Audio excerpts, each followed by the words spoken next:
Okay, in the video today, I thought I would attempt to talk about rhythm in English. And that's an area of English pronunciation that's really difficult for people to master. And so I thought I would really pick it apart with a specific speech and see if that's helpful to people. I'm going to do some screen sharing here and look at the speech by Simon Sinek on TED Talk, how great leaders inspire action. And we're going to talk about the first paragraph of his speech. So let's take a look at that right now. Okay. All right. So here is a PDF document with his speech, How Great Leaders Inspire Action. The first thing that I'm going to talk about is we're going to pay attention to, where he's really pausing and how he is chunking information together. And in the second part of what we're going to talk about, we're going to talk a little bit more about the words that he's stressing and what he's doing with his intonation up and down. When we talk about rhythm, there are so many pieces of the puzzle going together all at the same time that sometimes it's a little bit overwhelming. So I like to piece it apart into different sections. So let's talk about that now. And I may not get his rhythm exactly correct, but you'll get the basic idea. In fact, if you pull up his speech on the side and kind of listen to these sections, you'll start to hear what I'm talking about. I find his speaking style to be just so fascinating. Where he puts his pauses is really powerful. I think it's part of what makes him a great speaker. And when we talk about American English, a lot of trainers will talk about just slowing down. And when you listen to a speaker like Simon Sinek, you'll notice that that's not really what he's doing. He's not speaking slowly all the time. There are sections where he's slow, where he pauses, and where he's really speaking quite quickly. And what's interesting to me about English and effective English speakers, when we talk about really great speakers, is that they use pausing and pace really effectively to make their points. So let's look at this particular example. In the very first sentence, I tried to use some arrows here to make my point here. So listen to how he holds on to the word explain, and he really draws it out. And then there's a little pause after go. And I didn't put pausing at the end of sentences or questions because those are kind of natural places to pause. Some pauses will be longer than others, but I just chose not to mark those ones here. So he says something like this: how do you explain when when things don't go as we assume, right? There's a tiny little pause there. And then of course, at the boundary of the sentence, there's another slight pause. Commas are also places where we tend to pause, but Simon Sinek in particular in this paragraph, sometimes he pauses more than other times at these commas. Or better, and he has a pretty significant pause here, how do you explain when others are able to achieve things that seem to defy all the assumptions? He really goes through this whole section really, really quickly. He doesn't really chunk it up with pausing. What he does do is he kind of chunks it up with some stress patterns. I'm going to talk more about that in the next section, but he's kind of stressing the word others and achieve and defy in particular as a way to kind of segment the information. But this sentence, this part of the sentence at least, was really, really fast. How do you explain when others are able to achieve things that seem to defy all the assumptions? I mean, I can barely even get through it. Really, really quick. The up and down arrow or line here after things would be a place that you could put a pause. When others are able to achieve things that seem to defy all of the assumptions. That's my speaking style, tends to be like, I need to put a pause in here. Anyway, for example, again, a punctuation mark like this is a natural place to pause. Why is Apple so innovative? Why is Apple so innovative? He has a pause here. You don't have to put a pause here, but he wants to add some effect here. There's some phenomenon of effect that occurs with where and why he's pausing. Why is Apple so innovative? year after year after year. Now, again, here's some commas that are natural places to put a pause, but he doesn't. He connects this string together like it's this just like ongoing effect, year after year after year after year. They're more innovative than all their competition, right? He has a slight pause here. Some of his pauses are longer than others. I feel like there's that length of pause that can increase the effect versus a pause that maybe just segments the information. And yet, slight pause, they're just a computer company. And he really holds on to that word just. They're just a computer company. They're just like everyone else. And he keeps that segment all together. They have the same access to the same talent, to the same agent, to the same agencies. I think he actually stresses access, talent, agencies, consultants, media. He's like hanging on to the piece of this string of examples that changes and is different. They have the same access to the same talent, to the same agencies, to the same consultants, to the same media. Then why is it that they seem to have something different? And again, he has a slight pause here, I think, to emphasize this point. Why is it that they seem to have something different? Why is it that Martin Luther King, and I think he wants to isolate this Martin Luther King because he's such a powerful figure, led the civil rights movement. Again, he has a pause after King. It's like he isolates the name. He wasn't the only man, slight pause, who suffered in a pre-civil rights America. Again, this segment here was really quite fast. Who suffered in a pre-civil rights America. He does kind of hang on to that syllable a bit. And he certainly wasn't the only great orator of the day. That's all pretty quick and together, right? We'll look more at what he does with his rhythm pattern and stress patterns in that next segment.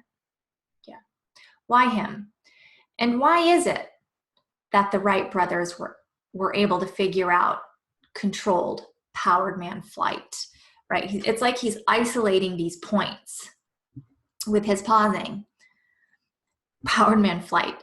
When there were certainly other teams, he has a pause there, that are funded. He has a significant pause here that I think is highlighted with the way that the text is written as well, who were better qualified, better funded, and they didn't achieve powered man flight, right? He's really highlighting they didn't achieve it.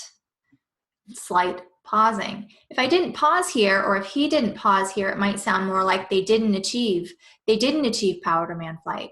But what he says is they didn't achieve powered man flight. It really just drives that point home with that pausing. And the Wright brothers, again, beat them to it. He really wants you to hear these points. It's a great way to highlight and be effective. There's something else at play here. All right, so let's look at overlying stress and intonation on top of this issue of pausing. I didn't make the same notations in the second half. So let's look at that. Okay, page 2. You can see why talking about English rhythm gets so tricky, right? So in this section, I highlighted what words he's emphasizing the most, what other words or syllables are being slightly emphasized, and some notes about general intonation or up and down rhythm of the voice that are happening in segments that I wanted to highlight extra. The double line are the words that he really emphasized the most. The single line got a little bit of emphasis. I should put some on how here, right here. How do you explain, right? He really emphasizes this word. How do you explain when things don't go as we assume? Assume. His voice goes up to highlight that syllable and then back down to emphasize the question, right? How do you explain when it doesn't go as we assume?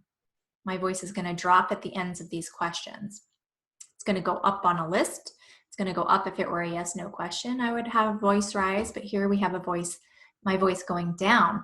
It's kind of hard to accomplish when you're trying to highlight that syllable. Your voice needs to go up a little bit and be drawn out a little bit, but then needs to drop. How do you, nice and quick, how do you explain? How do you explain? You can do multiple different things here depending on how you want to sound. How do you explain when things don't go as we assume? Or better, right? He's got a little bit of a rise here just because he's not done with his sentence. It's like a placeholder. Or better, how do you explain when others are able to achieve things that seem to defy all of the assumptions, right? You've got these segments here that are so quick, are able to, that seem to, all of the, and then he's holding out, being longer and more precise with a voice rise on the key words and key elements of what he's saying. How do you explain when others are able to achieve things that seem to defy all of the assumptions? Okay. It's actually really helpful to kind of go through it in this level of detail and try to practice all of the, how do you make that so quick? How does that feel to you? And then how does it feel to maybe emphasize different points? Where the voice is going up the most on these key words, that's what the speaker is telling you is the most important part of that part of speech. Every chunk of speech will also have one keyword highlighted like this. So how do you explain when things don't go as we assume? Those are two chunks of information. For example, right, he doesn't really highlight that much, but his voice does go up and down. For example, there's a slight rise on that question because I need to hear that question word. Whatever word my voice goes up on is the word I'm telling my listener, you need to hear this word the most. This is an important question word. What, why, where, when? I need to know what question you're asking. Why is Apple so innovative, right? He really goes up. His voice really goes up on Apple. So innovative. Up, down, up, down. Why is Apple so innovative?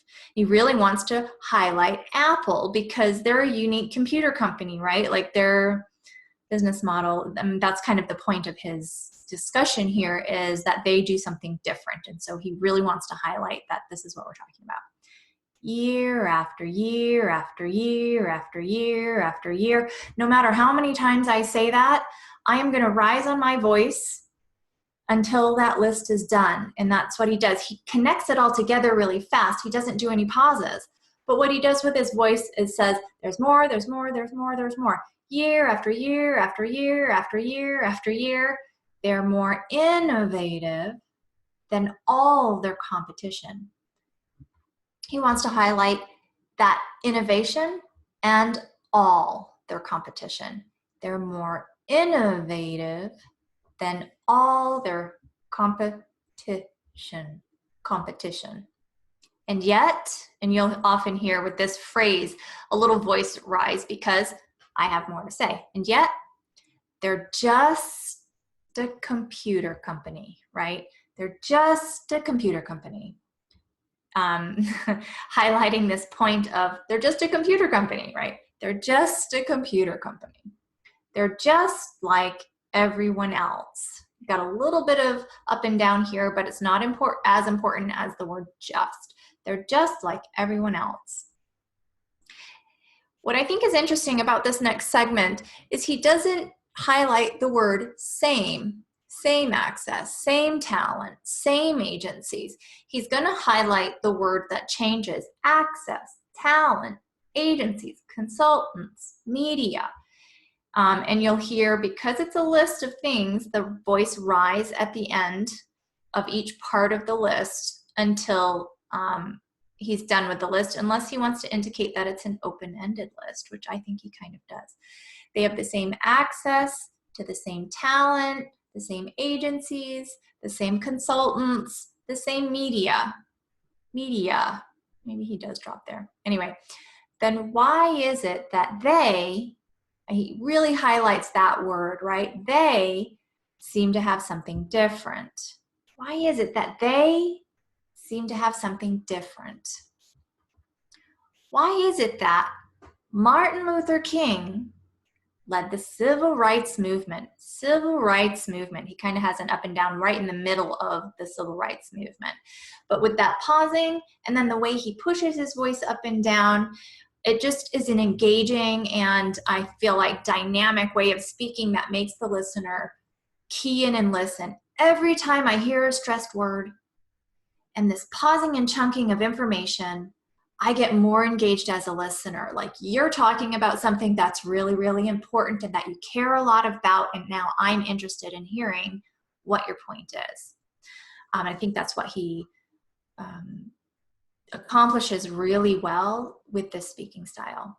He wasn't the only man who suffered in pre-civil rights America. Actually, he has a voice rise here because he's not done. He wasn't the only man, I feel like he held on to that a little bit, who suffered in a pre-civil rights America. And he certainly wasn't the only great orator of the day. Again, I don't remember because I didn't put the pausing points in here. I don't remember exactly where he paused. But if you listen for the up and down of his voice and which syllables and parts of the word stick out the most, you'll kind of see this pattern. Why him, right? He really highlights that. Why him? And why is it, I think he actually pauses there, that the Wright brothers were able to figure out controlled, powered man flight. You'll hear this,